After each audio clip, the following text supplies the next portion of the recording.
Oh, isn't it beautiful? My new 1DX sitting here all by itself. It really needs some friends, right? It's only right that I buy it a lens so that when I first start using it, it doesn't just, sit on the shelf with a loaner lens. So I really didn't have a choice. I went out and got the 85 1.2.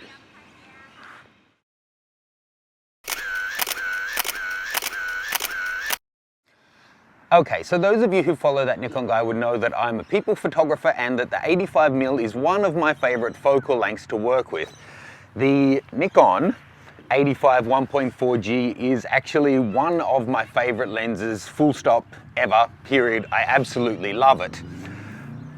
The 85 1.2 from Canon is just something really special on its own though.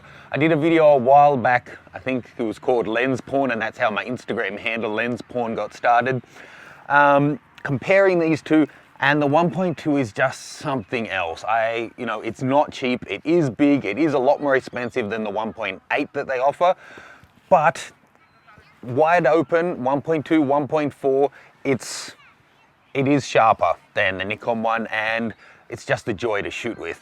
This is an EF85 1.2L2 USM. If you don't know what all those letters mean, you can actually check out the latest video I did with Educating Tina, where we went through all the lens jargon. I'll pop a link to the in the caption for that one too. Let's open this one up. So it's not that common that you get a a EF lens CD and manual with a lens. Another thing that is very unlikely to ever get opened by me. Then taking it out of the box. Okay, first up, it's like we have a little lens pouch, and it actually feels like it's made of leather and suede, which is surprising, but it's soft as anything. Made in China, Canon. What model is this one? LP1219. There you go. So it comes with its own funny little hood,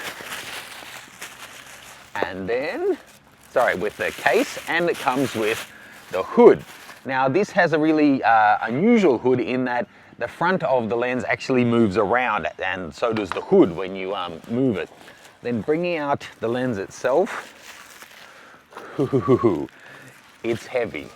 It's reassuringly and lovely and heavy. Let's just clean all this mess up. Okay, as I get this one out, let's actually pop the Nikon beside it. So, it is bigger, it is heavier. Interestingly though, even though the front here, the glass element is bigger and it needs to be physically bigger, if you don't know that already, again, you can see it in the lens video I did with Tina, but as you go to higher F numbers, so a smaller F number, more light, you'll physically need a bigger piece of glass at the front because you need more light to be coming in. So the minimum size that a 1.4 can be is not as big as what a 1.2 needs to be at the same focal length. So you can see the glass on the front of the Canon is bigger, but the actual filter thread, because it's right in here, it's smaller than the Nikon. It's a 72 compared to a 77 on the Nikon. So this one is absolutely pristine, never been fired, and it's just so chunky. Let's just pop that under there and let you have a little geek out to that. Ooh.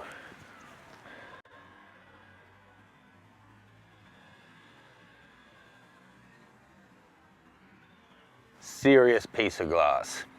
As I said, the front on this guy, the whole thing actually rotates if you go to manual focus.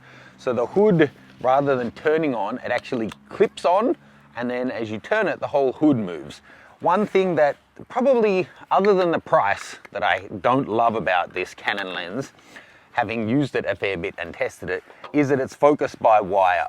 Unlike the Nikon, where you're physically moving the parts around, and like most lenses these days, other than some interchangeable system lenses, you're actually engaging the actual focus as you turn the focus ring. With this guy, you're just giving the lens some electrical pulses, and then via the camera body, it does the focusing. So that's what some people mean when they say that it's dead unless it's attached to a body. It kind of doesn't really matter, but it means that if you're using it on a really old film body, you won't be able to use it to its full potential. On something like the 1DX, it absolutely doesn't matter, and the fact that you can't focus it when the camera's not turned on isn't really a problem because you're not taking pictures when the camera's not turned on. So it's a big boy. As is often said, it's about the size of an orange, and even without the glass moving around, moving this front element and just holding it in my hand, it moves the blood around in my body. I don't mean that. It sends it to my heart as it starts to beat faster.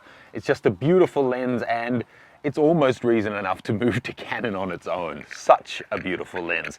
So you can be sure to see more of this lens coming up on the channel over the next few weeks, months, years.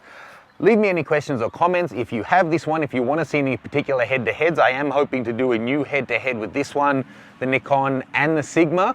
Who knows, maybe one day Tamron will release an 85 as well. Haven't heard of it, but that would be great. And yeah, jump over to that nikonguy.com, sign up for our mailing list. There's lots going on over at the site, including the community forum, and I break a lot of news there first. So please get involved. I'll see you soon.